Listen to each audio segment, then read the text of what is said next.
कहा नूरुलैन ने कहा है कि आप 2 दिन के बाद उतर जाएंगे, किस लिए आप भारत में, क्या मकसद हुआ? कहा मैं ताजिर बिजनेसमैन, मेरे पास इस शहर के लिए बहुत सा माल मैंने खरीदा है, उसे इस शहर में जाके बेचूंगा और फिर वहां से वो माल खरीदूंगा जो मेरे शहर में जरूरत है। उस जमाने में इसी तरह से बिजनेस हुआ करता था। तो मखदूम पाक ने फरमाया कितने का माल आपके पास, कितने का माल? उन्होंने उसकी कीमत बता दी। अच्छा, अब ये बताइए जब उस शहर में उतरेंगे, माल बेचेंगे, तो आप कितना मुनाफे की उम्मीद करते हैं कि कितना मुनाफा मिल जाएगा? का अंदाजा कितना मुनाफे की मैं उम्मीद करता हूं। तो जानते हो दोनों मिलाकर 1 लाख दिरहम से ज्यादा की कीमत बनी। मखदूम पाक ने फरमाया इनकी कीमत अदा करनी चाहिए, माल की कीमत और उसके मुनाफा दोनों अदा कर दिया जाएगा। और फिर उस उस्ताद से कहा अब उस वक्त तक आप इस कश्ती को नहीं छोड़ेंगे जब तक नूरुलैन मुतमईन नहीं हो जाता। यह है इनकी अहमियत जिसके हम सब मुरीद हैं, जिस जात के हम सब चाहने वाले हैं, जिस जात की गुलामी इख्तियार करके फख्र महसूस करते हैं, वो महबूब सिन्ना, वो महबूब यज़दानी, वो मौलाना हमें क्या तालीम दिया, क्या तालीम दिया? इल्म के लिए पैसा नहीं दिया, कीमत जो भी अदा करनी हो अदा कर दो, पर इल्म हासिल। इल्म ही किसी कौम, किसी जात, किसी मिल्लत तरक्की अगर कोई चीज दे सकती है तो वो है इल्म। जब तक हमारा दिमाग, हमारा वजूद इल्म के नूर से रोशन नहीं होगा, हमारे अंदर की कमियां खामियां कोई भी हमें किसी भी रूप में आकर शैतान हमें बहका सकता है। राधा इस्लामिया इसे फकत कंक्रीट का घर मत समझना, जो बना है खुंजा में, जो बना है, जो झंडा वाले में बना है, जो इस्लामिया हनफिया है, जो आपका यहाँ पर सब बच्चों का चल रहा है, जिसके आज आप देख लीजिए वहां मेहनत की गई तो आज ये बच्चे सजे हुए इतनी बड़ी भीड़ में नुमाया नजर आ रहे हैं। ये कहां से आए? ये इनको नुमाया होने का ये मौका किसने दिया? इल्म के नूर से इन्हें ये मौका मिला। आज ये चमक रहे हैं तुम सबके बीच में, वजह क्या हुई? इल्म का। और नूर तो चमकाता ही है भाई, नूर तो रोशन करता ही है, नूर तो दिखाता ही है। क्या मिसाल कम है, इतनी भीड़ में आज ये बच्चे बिल्कुल नुमाया नजर, वरना ये भी अंधेरे में एक भीड़ में गुम हो जाते। पर इस भीड़ से ये नुमाया किस बुनियाद पर हुए? क्योंकि इनके पास इल्म था। ये स्टेज है, यहाँ क्यों लोग नजर आ रहे हैं? इसलिए कि वो तुमसे बड़े, पैसे में, इज्जत में, घर बार में, खेती बाड़ी में ये मुकाबला हुआ या कोई मुकाबला किया आपने? किसी ने किया? नहीं किया ना। किसी को एहसास हुआ? नहीं हुआ ना। मान लिया ना आपने कि यहाँ जो बैठे हैं वो साहिब इल्म है और इनसे हम इल्म लेने आए।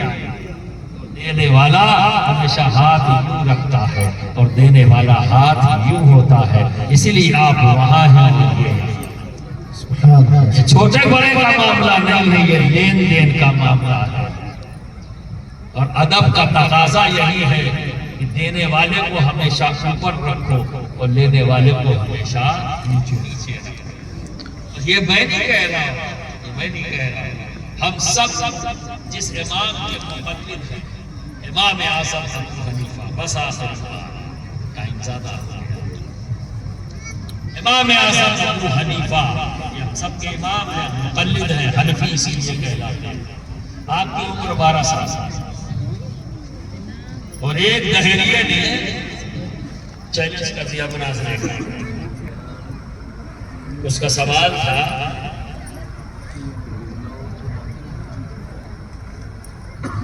कि अल्लाह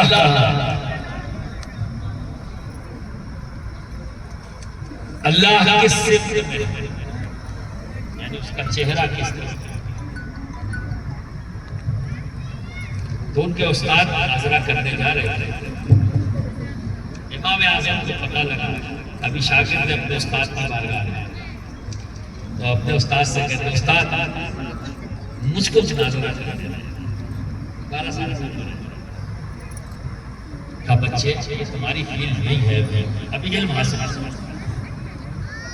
वो बहुत शातिर है, बहुत ज्यादा शातिर, अभी तुम्हारी मानी नहीं हुई, अभी तुमको जरूरत है और इल्म हासिल करने की। मैं उसके लिए क्या उस्ताद, अगर मैं हार गया तो बात तो बच्चे की होगी, तो एक बच्चे की बात होगी। अगर मैं जीत गया तो मेरे दीन और मेरे मजहब का बोलबाला होगा। सुभान अल्लाह।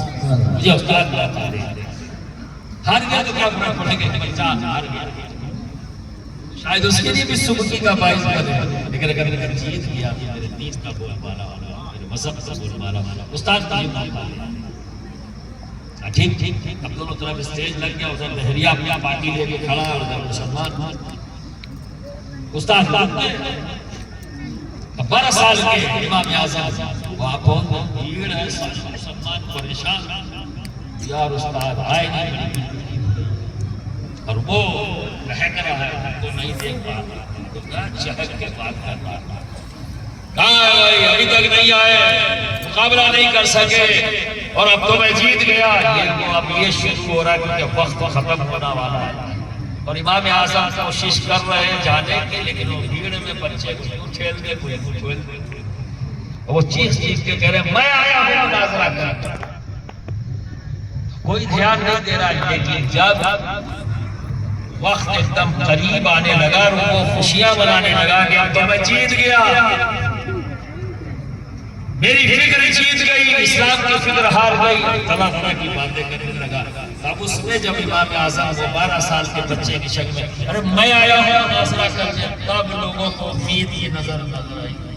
और ऐसे वक्त में जब आदमी डूबने वाला हो कई काफी होता, तो सारी भीड़ तो लगा था हम डूब गए, तो उसमें तिनके की मानिंद वो आवाज उठी, उसी में ही सारा सहारा नजर आ गया।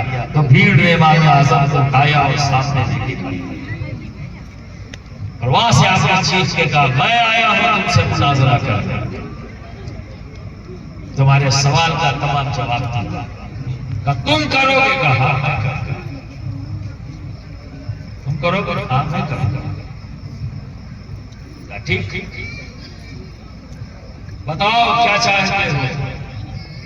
मुनाज़रा शुरू करने से पहले मैं चाहता हूं कि एक तश्त में, क्या बोलते हो आप, लड़ाई, परात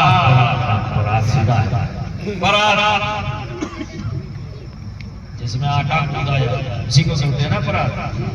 हाँ वो बड़ा सा, चलो दूध मंगा दो एक। मुस्कुराया, कहने बच्चे दूध ही पीना था तो बता देते, मैं गिलास मंगा देता, ये बहाने की जरूरत क्या?